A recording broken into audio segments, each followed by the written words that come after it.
Hey YouTube, welcome back to Universe X, and today we have to realign our camera because it was slightly crooked. Anywho, today I just wanted to go into my top 10 picks for cards out of this set, and this set being Battle Evolution Booster. Right before we jump into it, just wanted to say we are giving away metal leaders courtesy of Sorrel Maui Graphix, and the link to that video will be in the description. All you gotta do is make sure you're subbed, go over there and like the Facebook page, just Sorrel Maui Graphix, and then comment on the video, and you'll be entered in a drawing that has a little more than a week, but a little less than 2 weeks until we pick names. So that being said, as per usual, we got links to the Facebook group right in the description because it is the biggest form of information for our card game, and we also have link to the Discord, so you can come chill with the homies when we have time and link up. We can test and whatnot. I'm pretty proud of it. It's a little budding little community, and hey, what's there not to be proud of? Here, we're going to talk about my top 10 picks for the set. So cue the interface, the graphics, the template. That's the word I'm looking for. And let's actually just jump right into it. The first card we got here is Son Goku Path to Power. And this is a unique double strike. Auto, when this card attacks, play up to one skill as battle card with an energy cost of 2 or less from your drop area, and it gets plus 5,000 power for the turn. Activate main. 2, if your leader card is a sand card and your opponent has 2 or more energy and you have 2 or more skill as battle card in your drop area, play this card from your hand. Okay. So the leader that most people would link this deck with, which would be the Son Goku from the Path to Power movie, the vanilla Goku, you can use this on an awakening turn and refund half its energy cost for a 25k double strike that can actually bring another skill to the field. This guy for 2 energy creates 2 bodies, and one of them is going to be plus 5k and the other one is going to be double strike at 25k. I think that is phenomenal value for a card like that. I really do.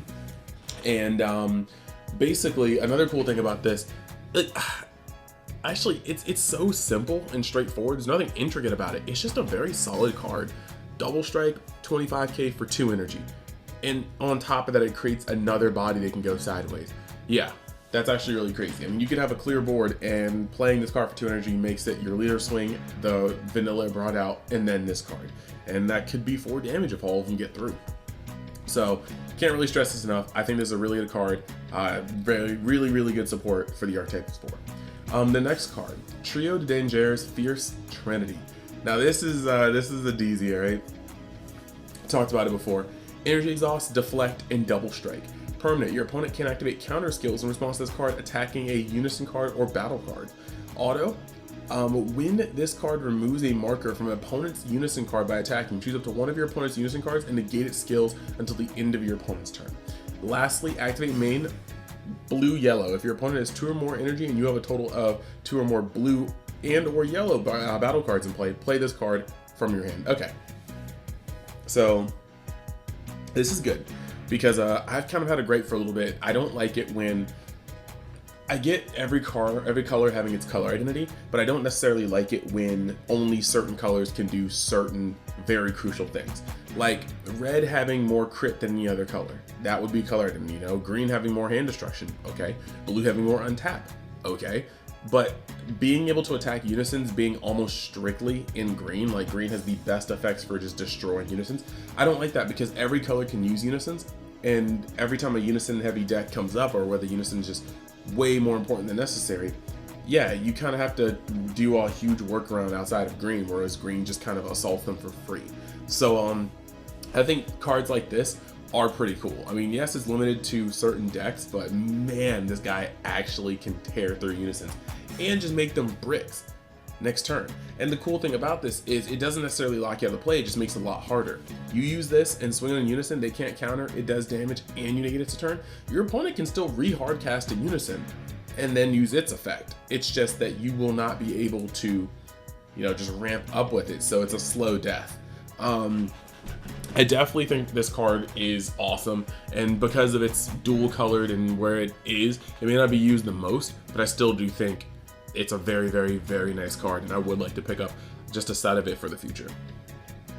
Next card, Android 13, the mission begins. Energy exhaust, unique double strike, arrival green yellow for 1 green. That is the most important part about this. Auto, at the start of your opponent's turn, they choose 2 of their battle cards and KO them. Oh, nasty. Activate main 1. Send this card from your drop area to your warp. Choose one of your opponent's battle cards on energy cost of 3 or less and KO it. Okay. There is so much about this card. Now, granted, when it comes to arrival, I like arrival better in blue decks because there's more energy manipulation. However, we've seen that red-green uses arrival just fine. And one of the best arrival cards in existence, in my opinion, is the 6-drop Broly, the yellow-green one. And this slots right in with that sort of feel. Not only is it multicolored to help with arrival, but this guy's actually able to... I got a frog stuck in my throat and just will not leave.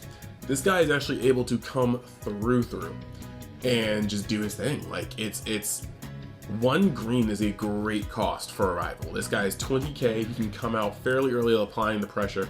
And then what's more, this deck is able to dump cards very easily if you're playing him in theme. And his activate main 1 in the graveyard allows you to kill floodgates like Black Mass Sand. So overall, this is a very, very solid card. Not a single effect on this card is wasted, whether it's a rival keyword, the fact that it's a 20k double strike, the fact that you can use it in the graveyard and blow up, and the fact that if your opponent does not deal with them on your turn, your opponent's gonna untap and just have to blow up stuff. Like, well, actually, yeah, at the start of their turn, and that's very, very crazy. This card is crazy value, and it being used in Android is the least of your problems. Next, we've got Pan, the Courageous Youth. Deflect, which is always going to be good on the Goku's lineage because you don't want to sink energy into a card that doesn't have Deflect. Auto, when this card is played using Swap, choose up to 1 Goku's lineage card from your deck and add up to 1 Goku's lineage card from your hand, each with a different card name so the energy cost of 5. Play them with their keyword skills negated for the turn, then shuffle your deck if you looked through it.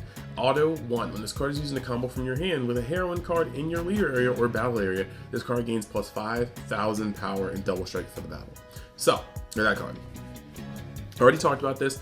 I think, yes, it can be used as a heroine, but I think the fact that it said heroine or a card in your leader area or battle area, I think we're due for a Goku's lineage Pan leader. Like, if we do get another Goku's lineage leader, I am just right here. I'm betting it's Pan because you're going to be allowed to use this card in tandem with it. Bandai seems to every now and then kind of sneak shadow support for future things and extra sets.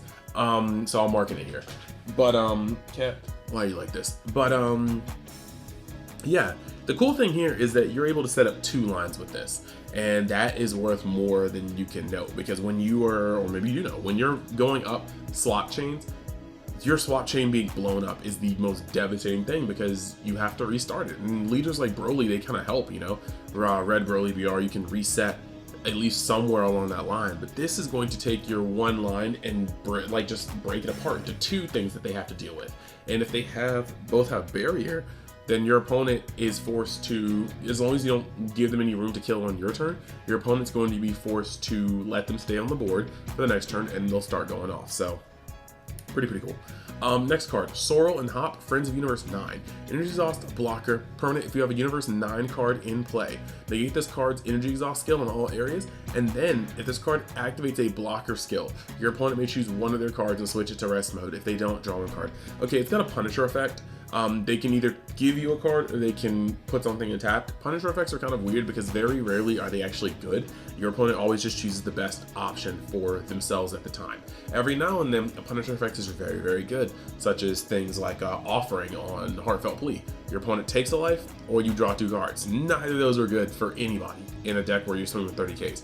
But this is not quite the same. This is going to allow your opponent to just be like, I don't care if you have 1 card, or for them to be like, I'll just put this 1 drop in rest mode. So it's kind of like that. Now, I do like the fact that if you have a Universe 9 in there, it's going to be able to come in without energy exhaust. However, I think this is more of a bridge for the Bergamo deck and not for Mecha Frieza. Why am I saying it's not for Mecha Frieza? While you can use it, while you definitely can use it, you can put a Chapel in board, you can put a Lavender, you can, sorry I said lavender, you can put a chapel or a basil on board and it'll work. But the thing that I don't like about it is that 1 plus 10k. That means that if you do not charge this card, it is going to be put into your hand as a card that you will very rarely be able to combo with because you're so energy intensive as Mecha Frieza. Lastly, you can cheat it out with Universe Unstoppable, so that's also very good. It could very well go in Mecha Frieza. It's just that you have to be very careful between the extra cards you run. You gotta be very careful on cards you can't actually just combo with because you get stuck in hand with too many. Next, you've got Android 17 and 18 Siblings Revived. I've already gone all over this card in the other video. Energy Exhaust, Deflect, Double Strike, Dual Attack. Nothing in this game should have Deflect, Double Strike, and Dual Attack. It's only missing Barrier, and thank God they didn't put it on there. Auto, when this card is played, choose any number of your opponent's battle cards, ignoring Barrier, and place them in the owner's drop areas. At the end of the turn, switch up to 1 for your blue energy active mode. So this thing comes out and board wipes, ignoring Barrier, and you get to open up one of your energy to better defend yourself next turn. And with blue, 1 energy can turn to 2 real quick. 2 energy can turn to 3 real quick. Sparking, even more so. Ridiculous. Dimension Magic and Sensu are dangerous. This is just a very prime card. This is deserving. This is what an 8-drop needs to feel like when you drop it. And granted, in this format, I'm not sure if we're ever getting there, but if the format slows down, or we move into a space where the defensive cards are better, cards like this are scary. Like, they will come down and probably end the game. Then also, when this card attacks, your opponent reveals their hand. You choose up to 2 cards from it and place them in their energy rest mode. Yeah, you're giving your opponent 2 more energy, but you're taking their best 2 cards and putting them in the energy. Meaning that even if they have the extra energy, you might have just busted up their entire play. This card does not play. And on top of that, it doesn't even have an attack restriction. So you can take people's freaking secret rares and put them in the energy. Yeah, 8-drop. This is what a boss card feels like. Next one, Bergamo Unstoppable Colossus.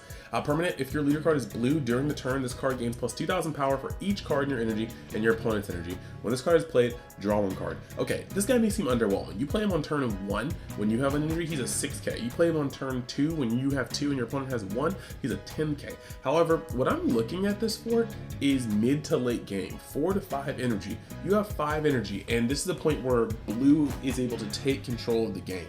Okay, you have 5 energy, and you play this guy for 1 of your 5 energy, draw a card, and he's either, if you and your opponent have 5 energy, he's either at 24,000 or he's at 23,000. Either way, for 1 energy, that is one heck of a springboard to start off of with attack, and he just drew you a card. It's like, you, for 1 energy, this is gonna be a thick dude on your turn. And I think that should not be discounted, because I mean, when I want to poke and see if there's room for me to drop my Champa, yeah, I'm playing a 1-drop that's going to draw me another card and then go up to 2,400 or 24,000 and then swing. Yeah, I think this card is a little underrated for what it could do. Even just being a cantrip is decent. Being a cantrip that can swing for boss levels later, that's definitely good. Next, we got Android 18, Let the Battle Begin. She's a blocker. Her counterplay is play this card, and this battle card being played has an energy cost of 4 or less. It is placed at the bottom of the opponent's or of the owner's deck instead of being played.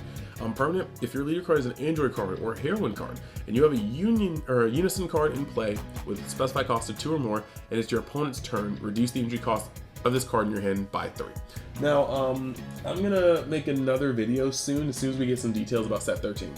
But we've already gotten apparently confirmed we have a future Gohan leader.